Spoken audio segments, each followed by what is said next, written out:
Isa na namang dalagang walang awang pinatay sa Cebu nito lamang ng mga nakaraang araw. Matapos na matagpuan ang wala ng buhay nitong katawan sa gilid ng dalampasigan sa isang reclamation area sa South Road Properties. Aga mang umalis, hindi na umabot sa trabaho ang isang babae sa Cebu City. Natagpuan na kasi siyang walang buhay.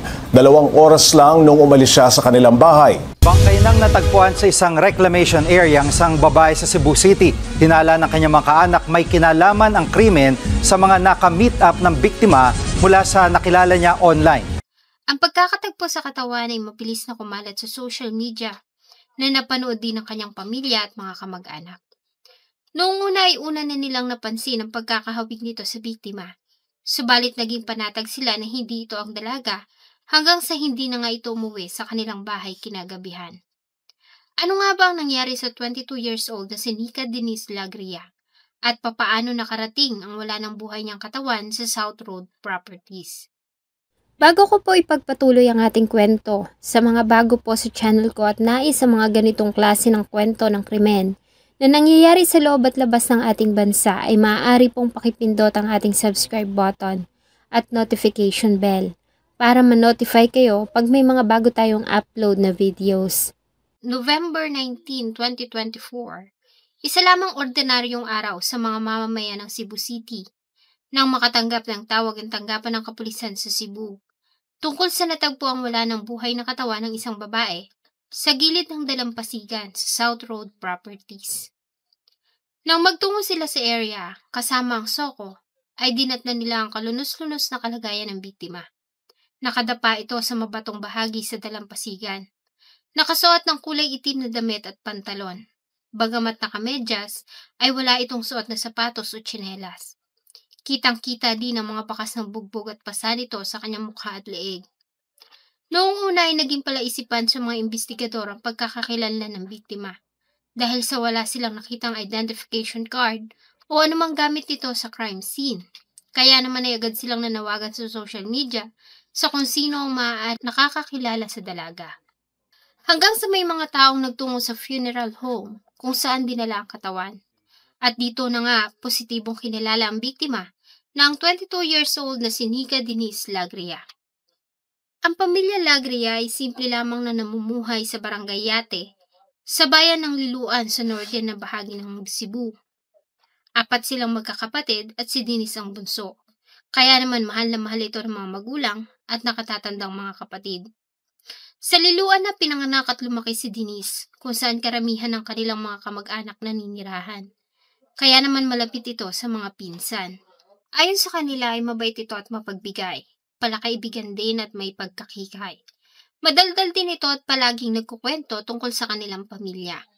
Nang makapagtapos ng senior high school ay hindi na nag-enroll si Denise ng kolehiyo. Sa halip ay nagpasya itong pumasok na ng trabaho sa pagnanais na matulungan ng mga magulang na nagtitinda. May edad na rin ang mga magulang ni Denise at ayon sa kanila ay nais ng dalaga na matulungan ng mga magulang. Dahil sa aking kagandahan at pagiging masiyahin, ay agad namang natanggap sa trabaho si Denise sa isang restaurant sa Mandaue City bilang kahera. Medyo may kalayuan ng lugar sa kanilang bahay. Dahil nga sa kabi-kabilang krimen na nababalita sa Cebu, ay mas pinili na lamang ni Denise na tumira kasama ang pamilya kesa sa mangupahan ng silid sa Mandaue City.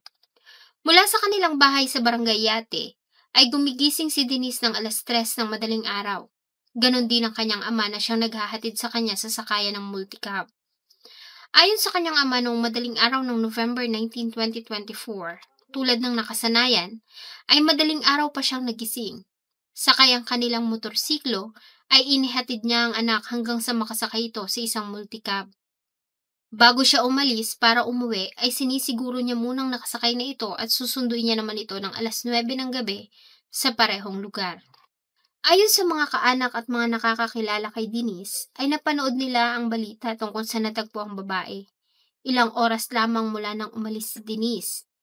Kaya naman malakas ang paniniwala nila na hindi ito ang napabalitang natagpo ang katawan. Hanggang sa sumapit na ang oras para sa pag-uwi ng dalaga. Kinabahan na ang pamilya dahil sa unti-unti nang lumalalim ang gabi, pero wala pa ring Denise ang dumarating. Mas lalo pa nga silang kinabahan dahil sa hindi nila makontak ang cellphone nito. Agad nilang tinawagan ng restaurant na pinapasukan ni Denise sa Mandaue.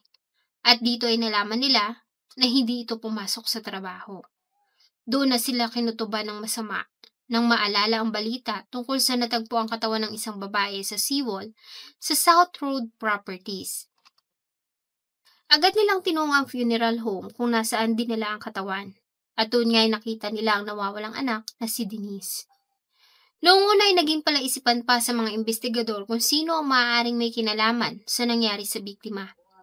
May mga haka-haka na maaari umano na may kinalaman nito sa mga tao na nakikilala ng dalaga sa social media, ayon sa kanyang mga pinsan. Subalit kalaunan ay ilang mga testigo na gawang makausap ng mga investigador kung saan ayon sa mga ito ay nakita nila ang isang lalaki na nagmamaneho ng isang pampasaherong multicab ang nagtapon sa katawan. Agad na naghanap ng mga CCTV camera ang mga investigador sa lugar at sa mga ruta na posibleng dinaanan ng biktima mula na sumakay ito sa isang multicab mula sa kanilang bayan sa Liloan noong madaling araw ng November 19, 2024. Hindi naman sila nabigo dahil sa nagkalat na ang CCTV camera sa mga malalaking establishments sa lugar at mula dito ay nakita nila ang kulay asul ng multicab na huling sinakyan ng biktima. Positibo din itong kinilala ng ama ni Denise na siyang multicab na huling sinakyan ng kanyang anak. Dahil dito ay agad na ikinasa ang isang manhunt operation at agad na hinanap ang multicab na may plate number na GXF570 at namataan nila ang nasabing multicab sa kahabaan ng bayan ng Konsolasyon noong November 20, 2024. Inaresto nila ang nagmamaneho ng sasakyan na kinilalang si Jason Culyamat. Sa ginawang pagsisiyasat sa multicab ay nagawa nilang makakita ng mga bakas ng dugo sa front seat nito. Ganon din ang bag na may lamang ilang pinagbabawal na gamot.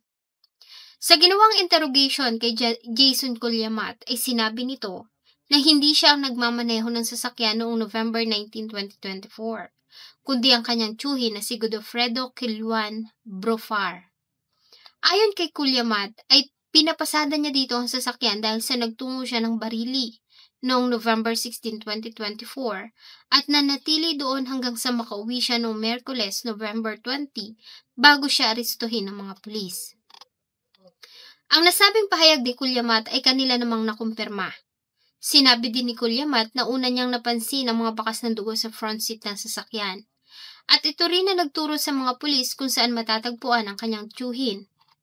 November 21, 2024 ay naaresto ng mga pulis ang tinuturong pangunahing suspect sa pagpatay kay Denise na ang 35 years old na si Godofredo Brofar sa San Remigio nang ganap na alauna ng madaling araw. Nahirapan pa ang mga arresting officers dahil sa sinubukan pa nitong tumakas. Bilang resulta ay nagtamo ito ng mga sugat sa kanyang mukha at paa.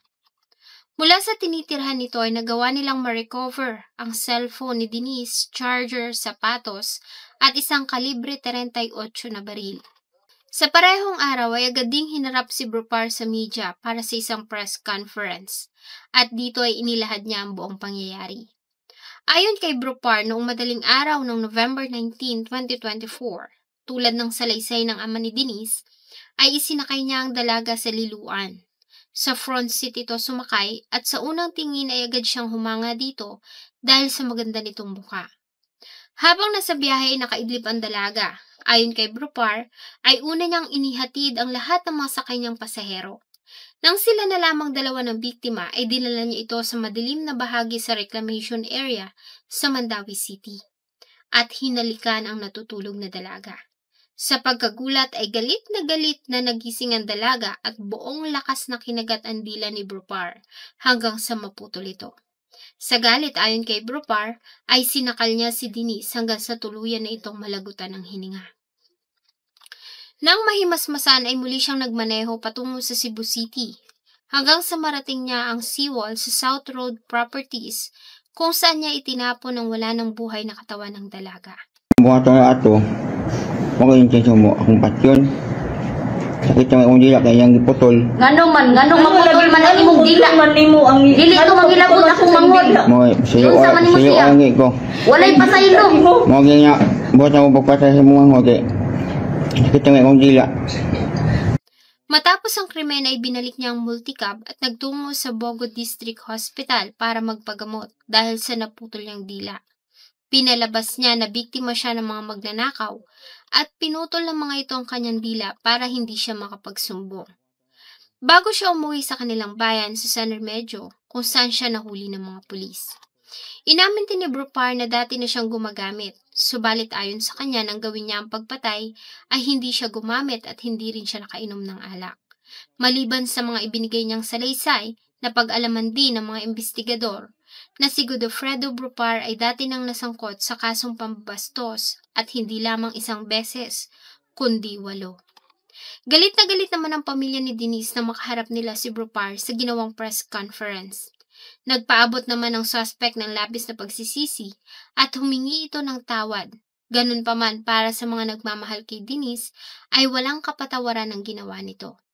Sa kasalukuyan si Brupar ay nasa custodial facility ng Mambaling Police Station habang pinag-aaralan pa ng mga pulis ang patong-patong na kaso na isasampa laban dito. Samantala, bagamat nalinis ang pagkakasangkot sa kaso, ay mananatili pa rin si Jason Culuyamat sa kustodiya ng mga pulis at nahaharap naman sa ibang kaso hinggil sa nakuhang mga kontrabando sa posesyon nito. Pinuri naman ni Cebu City Mayor Raymond Alvin Garcia ang Mambaling Police dahil sa naging mabilis na pagkakahuli sa may sala at pagkakaresolba ng kaso. Bagamat hindi pa nahahatulan sa nakalap ng mga ebidensya at testimonya ng akusado, ayon sa Mambaling Police, ang kaso ay opisyal na nilang kinukonsider na solved at closed.